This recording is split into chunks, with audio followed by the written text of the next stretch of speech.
नमस्कार मित्रों।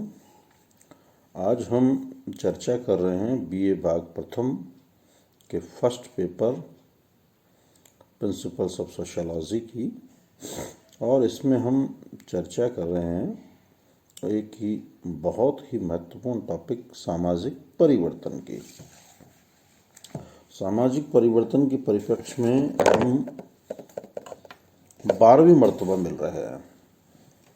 इससे पूर्व मैंने सामाजिक परिवर्तन पे आपसे डिटेल से चर्चा की और अभी हम बात करेंगे सामाजिक परिवर्तन के कारणों की।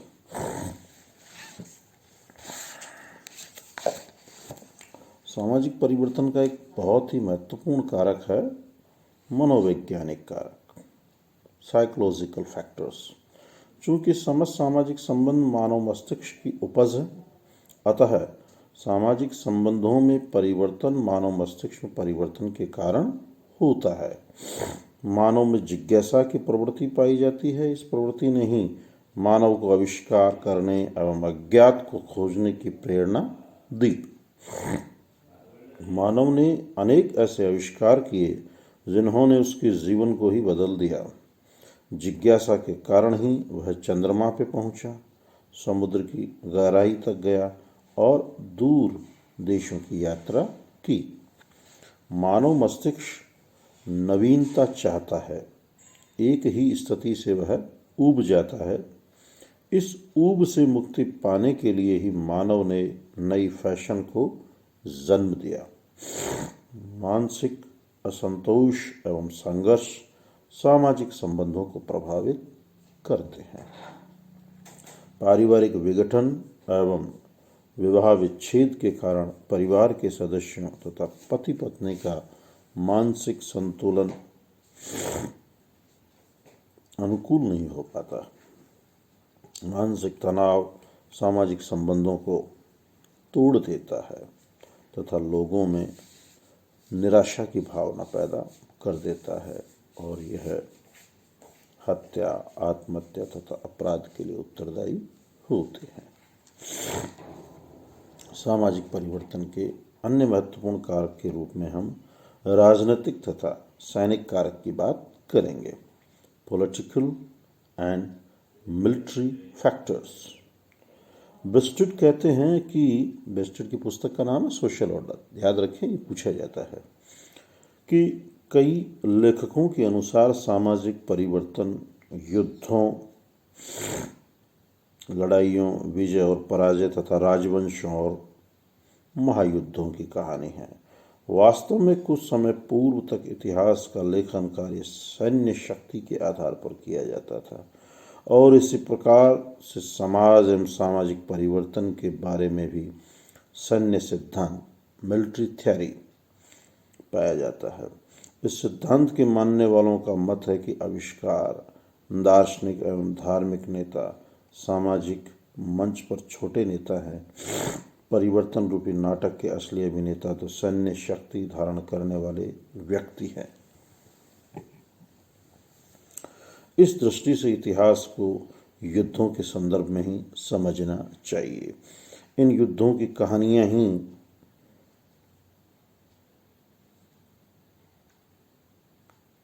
सामाजिक परिवर्तनों की कहानी है। यदि मैराथन की लड़ाई में स्पार्टा के लोगों ने एथेंस वासियों को हरा दिया होता, यदि नेपोलियन का मॉस्को पे आक्रमण असफल हो गया होता, यदि हिटलर इंग्लिश चैनल को पार करने में सफल हो गया होता, तो सैनिक सिद्धांत के अनुसार सभ्यता क्रम कुछ और ही होता। जैसे कहा जाता है कि यदि प्रताप और मान सिंह एक हो जाते तो इतिहास कुछ और ही दिशा में जाता, या भारत और पाकिस्तान के विभाजन ना होके एक होता तो इतिहास कुछ और ही दिशा में जाता। इस तरह की कुछ थ्योरीज हैं।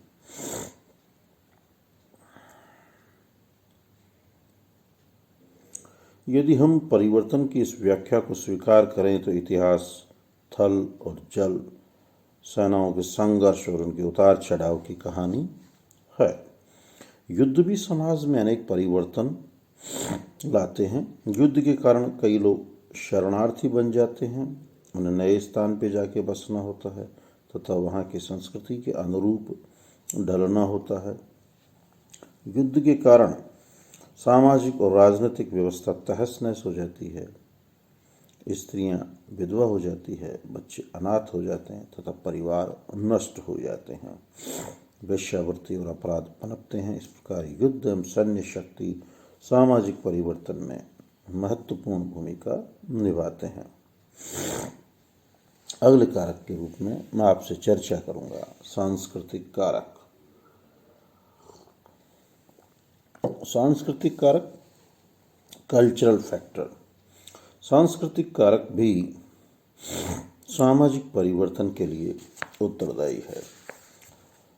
सांस्कृतिक कारकों में हम संस्कृति के भौतिक और अभौतिक दोनों पक्षों को सम्मिलित करते हैं। प्रथा, परंपरा, विश्वास, धर्म, लोकाचार, नैतिकता, विभिन्न संस्थाएं सामाजिक परिवर्तन को प्रेरित करती है। पुरानी प्रथाओं के अर्थहीन होने पर उनका स्थान नए कानून व संस्थाएं लेती है तो समाज में व्यवहार के नए प्रतिमान जन्म लेते हैं। उदाहरण के लिए वर्तमान में जाति में ही विवाह करने, दहेज, बाल विवाह, विधवा विवाह निषेध आदि की प्रथाएं कमजोर होती जा रही है। इसी कारण विवाह एवं परिवार में कई नए परिवर्तन हुए हैं। अब विवाह एक सामाजिक समझौता होता जा रहा है। अंतरजातीय विवाह होने लगे हैं तथा विधवाओं को भी पुनर्विवाह करने की स्वीकृति मिल गई है।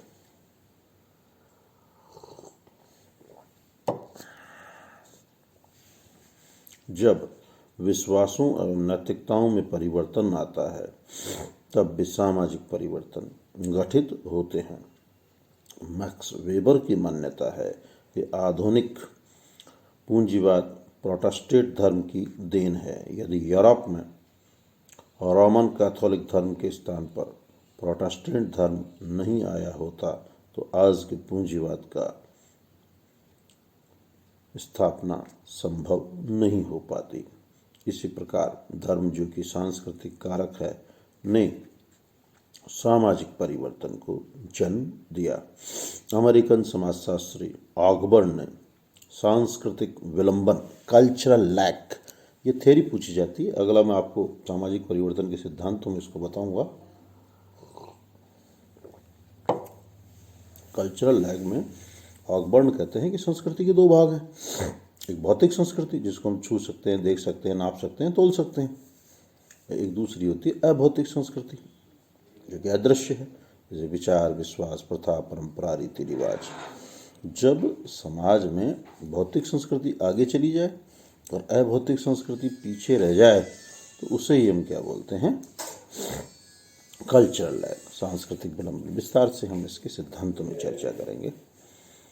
ऑगबर्न ने सांस्कृतिक विलंबन के आधार पर सामाजिक परिवर्तन को स्पष्ट किया। उनका मत है कि अभौतिक संस्कृति की तुलना में भौतिक संस्कृति शीघ्र परिवर्तित होती है। इससे दोनों में असंतुलन पैदा हो जाता है और अभौतिक संस्कृति भौतिक संस्कृति की तुलना में पिछड़ जाती है। इसे ही सांस्कृतिक विलंबन कहा गया है। यह स्थिति समाज में परिवर्तन के लिए उत्तरदायी है।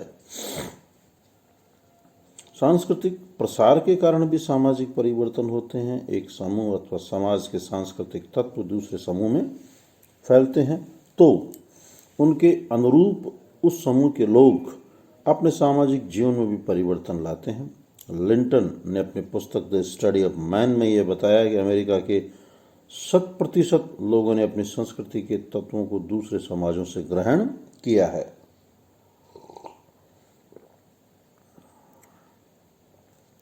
भारतीयों ने भी पश्चिमी संस्कृति के तत्वों को काफ़ी ग्रहण किया है। पश्चिमी संस्कृति के प्रभाव ने भारतीयों के परिवार, विवाह, नातेदारी आदि संस्थाओं तथा धर्म, विश्वास, विचारों को भी परिवर्तित किया है। मूर का मत है कि सांस्कृतिक कारक समाज में 3 प्रकार के परिवर्तन लाते हैं: सांस्कृतिक संघर्ष, सांस्कृतिक प्रसार तथा पर संस्कृति ग्रहण। सांस्कृतिक संघर्ष में दो संस्कृतियों में टकराव पैदा होता है और शक्तिशाली संस्कृति कमजोर संस्कृति पे छा जाती है तथा पराजित संस्कृति वाले शक्तिशाली संस्कृति के तत्वों को अपनाते हैं। इससे उनकी सामाजिक संरचना भी प्रभावित होती है। सांस्कृतिक प्रसार में एक संस्कृति के तत्व दूसरे समूहों में फैलते हैं और उस समूह की संरचना को प्रभावित करते हैं। पर संस्कृति ग्रहण वह प्रक्रिया है जिसमें दो संस्कृतियों का संपर्क होने पर एक संस्कृति दूसरी संस्कृति पे छा जाती है और उस समूह के लोगों की संपूर्ण जीवन विधि को ही परिवर्तित कर देती है। इस स्थिति में भी पर संस्कृति ग्रहण करने वाले समूह की समाज व्यवस्था में परिवर्तन आता है। जो मित्रों, आज हमने बात की सामाजिक परिवर्तन के कारक, अन्य कारक भी हैं, जैसे वैचारिक कारक है, महान लोगों की भूमिका, इनकी मैं कल आपसे चर्चा करूंगा। पुनः मेरा आपसे वही आग्रह कि आप स्वस्थ रहें, प्रसन्नचित रहें, घरों में रहें, पढ़ें, अध्ययन अध्यापन में व्यस्त रहें, अपने स्वास्थ्य का ध्यान रखें। इन्हीं शुभकामनाओं के साथ सुप्रभात।